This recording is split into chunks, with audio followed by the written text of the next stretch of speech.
I am your host, Cherry. I am the founder at Claribase, and we build databases that bring clarity for all sorts of nonprofit organizations. It's such a pleasure to have Carol on this podcast with us because on Nonprofit 2.0, we really like to talk about how people can improve their organizations, especially for the leader. We've got so many different deadlines, and it's so rare to have a moment to even think about strategic planning. And with AI, some things feel so easy, like you can just ask it a question and it'll spit out a 1-page document or a 20-page document. And one of the first questions I have for you, Carol, is really, should we be doing this with AI? And what's your take on it? Well, I think it's definitely something that I've heard recently that folks are like, well, I just use AI to create my strategic plan. Could it come up with a generic plan for your organization? Sure. But I think in the title of strategic planning kind of gets people away from what the actual process is about. So with the title being plan, we think about the product. We think about that couple page document that summarizes, okay, this is where we want to go. It's kind of like the same temptation as a leader wants to sit in their office with a whiteboard and just sketch something out on their own rather than bringing everybody in. But I think one of the things that is kind of foundational to nonprofits is that they are not a one person kind of event or organization. They are by definition a collective. So it's the planning rather than the plan that is really the important part. So bringing people together to have those conversations, to kind of work through the messiness versus a polished yet generic couple points that an AI could spit out for you. So I think bringing people together to have those conversations is what's really important. And what you said about that planning as the verb is such a important piece. Just in case anyone missed it, I think what I'm taking away here is that the planning is really the important thing of doing that together with the team. And then the strategic plan is really your output of what you created. So have you seen people who give you plans that are 20 pages long? And what do you do with that? How do you shift that conversation when people come to you and say, oh, well, I've already gone through this with ChatGPT, and how do you help them reframe that? Well, I mean, if they're convinced that they're going to do it with ChatGPT, I'm not necessarily going to be in the business of trying to convince them otherwise. But I think if they're game for actually being in conversation with the rest of the people in the organization about what is that shared understanding of where they are, what is that shared vision for where they want to go, coming together so that they can have some shared priorities. I think that's the difference between you and your computer, you and a chatbot sitting there and making some plans. Thinking about planning as a verb, thinking that a plan is always a work in progress. It's never an output that is done, said and done, one and done. I think all of those things go into it really being worth taking the time to grapple with all those things with the people that you're working with, because otherwise all sorts of things can get left unsaid. Issues are not brought to the table. Assumptions are not questioned. And that is much of the value of going through the process, is getting all those things out in the open, getting them on the table so that the group together can come to a decision about how they want to work with it. Yeah. And in our work, I see that to some extent as well, because often I'll get people sending me 20-page ChatGPT documents and telling me, hey, Cherry, I've done all the hard thinking over a glass of wine on Thursday evening. I'm now talking to you, and just go ahead and build me the system. But what you're talking about here, people miss the details and they miss that alignment and the fundamental assumptions that they have. For example, we have a project right now where it's a grant management project where the client had their own ideas about how the team works. Like, they're in more of an operations layer, so they're just setting up the systems. But their team, when we actually wrote them into the conversation, they came up with all of these different details like, hey, we have multi-year grants. We don't necessarily have multi-year grants that are exactly 3 years long. Sometimes they're 3.5 years long. And also, our grant reporting periods don't actually always line up on an annual basis, depending on the end date of the grant. So all of these details that I imagine it's like similar for you as well, like these details and assumptions come up because the people in the organization, depending on what their role is, they have such a different vantage point to see how they do work versus someone else's work. Like, do you see that come up in your work? Absolutely. And that's why I definitely encourage organizations to really engage the full organization. So oftentimes, kind of in a more traditional model, it would have been the top only that's really setting the strategy for the organization, and then kind of the expectation that everybody else just kind of gets on board. When you take that traditional kind of top down perspective, you really miss the value of all those different points of view and different ways of looking at the work, different ways of interacting with the work. Now, the people at the top may be kind of charged with getting out of the day to day and looking for that longer time period, whereas people, depending on where they sit in the organization, may have very different frame of reference to time. So somebody at the front desk, their frame of reference is the next person coming in, person doing program. It may be that kind of next semester that they're planning, or next year, others maybe a couple years. But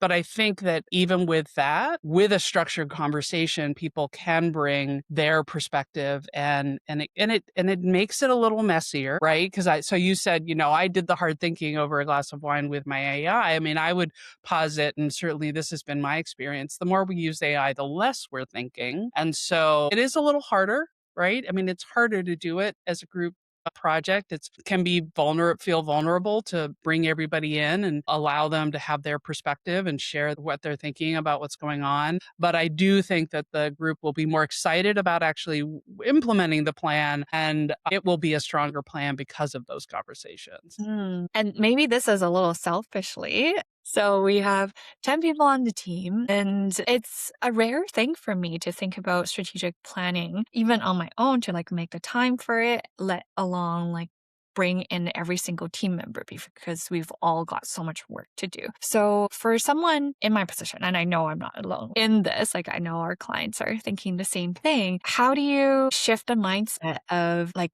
bringing everyone on board? And yes, that is a scary thing to do. How do people make that jump between doing it alone versus doing it with someone else? Think when you make the commitment to do a process, do a strategic planning process, I think it brings a couple different things. I mean, I think it's very easy to just get caught up in, okay, what do I have to get done today? What's coming up for the rest of the week? What maybe next week I'll be looking out.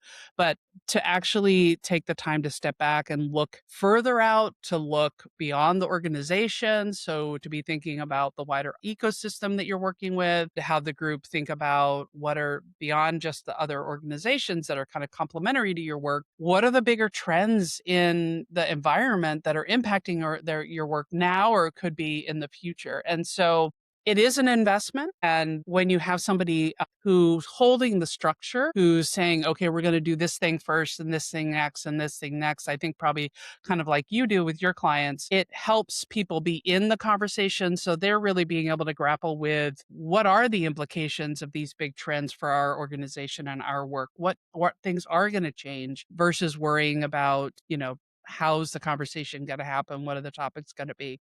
The thing that I hear leaders struggling with so much is that just being caught in the pressure of the day to day, or the cycle of reactivity. So you're just reacting to the next thing that gets thrown at you. And it really is kind of a discipline to say, okay, we're going to spend some time, we're going to step back, we're going to bring everyone together, and we're going to invest so that we shift from kind of a shared language to shared understanding to shared vision to shared priorities, and go through that journey together so that we can move to shared action. And for the nonprofit organization that hasn't done this before, maybe they have a rough strategic document that someone put together initially when the organization first started, and they're thinking about, okay, what does the future look like and how can we get started? Like, how do they approach this? Or rather, if you come in, like, what is your approach such that it just gets such a more positive outcome than if they were to do this alone? Well, I think when you try to do it alone, you're trying to be in 2 roles.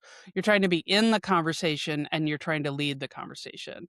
And so Right. it's really hard to be doing both of those. And so that's why having someone from the outside can really help hold the conversation, what conversation needs to happen first, second, third, building blocks to walk through the process so that you do have a positive outcome. And then part of the process is talking to your stakeholders. And oftentimes folks will be more candid with someone who doesn't have a stake in the outcome. I mean, I think that's the biggest thing besides expertise in knowing how a good process looks and how it can be fun and not such a slog is that I don't have a stake in what the final decisions are. And so having that person who has a more neutral perspective and brings perspectives from different organizations so I can normalize things that the folks are going through. Let's say they've been in that startup phase and they're a little bit bigger. They need to start building some processes. And I can just talk about how that's an absolutely normal part of the whole nonprofit life cycle development so that people cannot feel like, oof, there's something we're doing wrong if we're having these problems. It's like, no, that's very common. Right.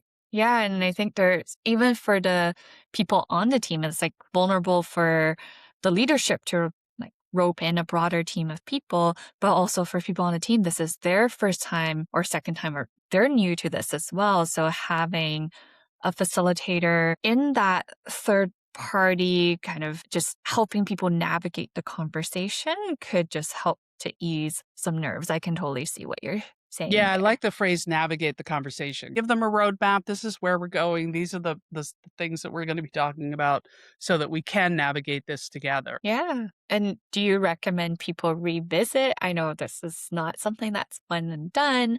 They have to come back and review it. Like how does that work for you and your clients? Yeah, I think in the past when you talked about that 20-page plan, folks were trying to have a strategic plan also be an implementation plan. So taking those kind of big picture goals, what are those bigger things that we want to try to achieve over that 3 to 5 year period, and then trying to stuff everything, all the details into it versus say, okay, we've got this kind of sketched out bigger picture. We know what our big goals are. We know what some first action steps are.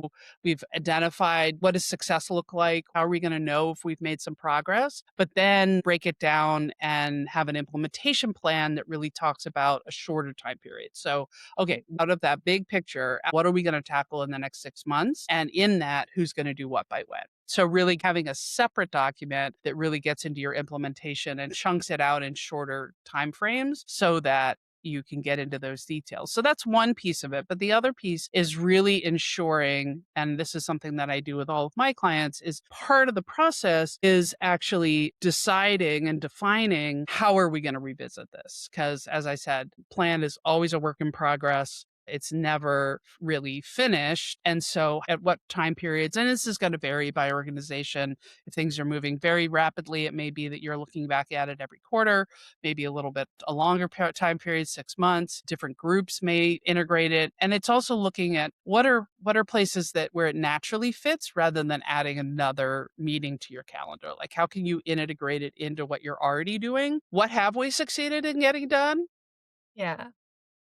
And I think people tend to focus on that, like what's done, what isn't done, what's behind. That's one piece, but it's also what has changed and what we thought might have been a good idea, we thought was going to be the right direction needs to be shifted. Now, clearly you don't want to be just zigzagging every quarter into some new business plan or some new project, but making those adjustments as necessary and knowing upfront that you're going to be making those adjustments and that's inevitable, I think can have the plan continue to feel relevant instead of it being a static thing. Life moves on, and then you're like, well, wait a second, this doesn't match our reality anymore. You're updating it as that reality changes. And do you have those outcome and evaluations? Like, because that gets also into monitoring evaluation a little bit. So do you help them come with the frameworks on defining what success looks like? How should people approach that? Well, the way I approach it is so we'll have usually like 3 to 5 big goals, and then under that, some more specifics. And then in your implementation plan, you're going to get into much more specifics. For each one of those action steps, what's the corresponding success indicator to be able to say whether we've made progress? And sometimes it's a qualitative thing. We completed this assessment, or we built out this plan, or we formed this task force and they studied the issue and they came back with recommendations. So it could be more qualitative, or it could be we're aiming for X amount of growth. It could be quantitative. So the success indicators really need to match your goal or your action step. So they can be either type of those, but it's thinking ahead of time. And then sometimes in the evaluations, it's thinking ahead of time of what do we think is going to be success? And then sometime part of that evaluation is realizing that, oh, you picked a metric that actually isn't measuring what you thought it was. And it's kind of skewing things in an odd direction and having some unintended consequences. So you can make updates to those too as you learn. It's all what have you learned since we last looked at the plan that makes you rethink how you're approaching things. Yeah, that rethinking and adjustment is really interesting to me because then you work it into whether it's quarterly reviews or semi annually or annually. That's already worked into the calendar or people know it's coming. So it's also a good accountability tool. And if something has changed, they can adapt to it rather than react to it later on if we just let that go and the space is changing around and under their feet. Yeah, so I think the biggest thing is being willing to let go of some of the things you thought were a good idea maybe a year ago at that retreat. And Yeah. you've worked on them, you've studied them, and it turns out that it actually isn't going to play out the way you thought. So being willing to let go of those things is also an important piece. But one other thing that I often do with clients to really deal with the fact that as you're doing a strategic plan, it's kind of you're doing an assessment of your organization, getting feedback from a lot of different people. You get kind of a snapshot in time of how are we, what's our current state, where do we want to go. But as soon as the board votes on the plan, that can I think feel very official and make it feel static. Like we can't change it because the board voted to have this be our plan. So you have those processes that I'm talking about that. But then another tool that's really helpful, and this is something from La Piana Consulting, is something called a strategy screen where you as a group decide what are the most important criteria for making any kind of decision. Because inevitably new things pop up that you couldn't think of or you couldn't have anticipated during your plan. And rather than the kind of knee jerk, oh, we just have to throw this whole plan out, which is rarely true. There may be parts of it that you need to adjust, but the strategy stream can then help you think and have a more consistent way that you're dealing with these different issues versus things being more driven by personalities. Someone brings you an opportunity if they're very enthusiastic about it and they're very persuasive. Oftentimes, without a tool like this, that can just go forward. But it gives you, okay, we're gonna, look at does it fit with a strategic plan? Does it fit with our mission? Do we have the human resources to do the thing? Are there funding possibilities? These are some of the common ones. Do they fit with our values? So coming up with those common criteria and agreeing to them ahead of time so you know how you're going to face new issues and have a framework for making a decision can really take the personality out of it and make it a little bit more of a deliberate decision for the group. Right, because you've already established what the plan is going to be. So if an opportunity comes along, it seems good, but if it's misaligned, you can always refer back to that plan and say, hey, you know what? Actually, this is going to take a lot of resources. It's not in the cards right now. We're focused on something slightly different this year, and we'd rather conserve our resources and look for the more aligned opportunity to put our attention towards. Right. So matching it up against a plan, but there may be other criteria you're evaluating it against it and being able to kind of compare apples to apples instead of apples to oranges. Yeah, exactly. And what I'm also taking away from this is that even though I kind of came in with that strategic planning document idea of, hey, ChatGPT can produce this and anyone can do it, it's really about bringing the team together, gathering the feedback doing the planning as a verb and coming up with that strategic plan. And that strategic plan is really one piece of the puzzle. I don't want to minimize anyone who's come up with their strategic plan, but it's one piece of the puzzle. And then we come up with the implementation together with the team, then evaluation criteria. What does success actually look like for us related to this plan? And then reviewing on some kind of regular cadence. So even that alone, I think I've listed out 5 or 6 things that, people lump together as just like one document as a strategic plan. Coming into this kind of exercise, I think strategic planning looks different for organizations of different sizes. What does it look like for like a 5-person organization versus a 50 versus a 500? Can you give our listeners a little bit of a benchmark, let's say, because you've been doing this for a decade? Yeah, so clearly it does look different depending on the size and the complexity of the organization. The smaller the organization, you probably also have a relatively small board. You can all fit in one room and kind of hash things out. You'll also probably want to talk to before you get in that room. I think that that's another misconception that people have, is that it's just about having a retreat or having a couple planning sessions, but really getting some feedback from not only the people within the organization, the staff, the board, but also people outside, or the people who are benefiting from your organization, or outside partners, funders, complementary organizations, to really inform that conversation. And as you get larger, there's probably going to be more of a cross section. Although it is possible to have all 500 people in the room with a robust team of facilitators and technology support, is actually much more possible than it ever was before. But that takes a lot more intentional planning and building that team to be able to help a larger group have a conversation. And typically that's going to be lots and lots and lots of small groups within that larger group having the same conversation and then distilling the findings across the group. So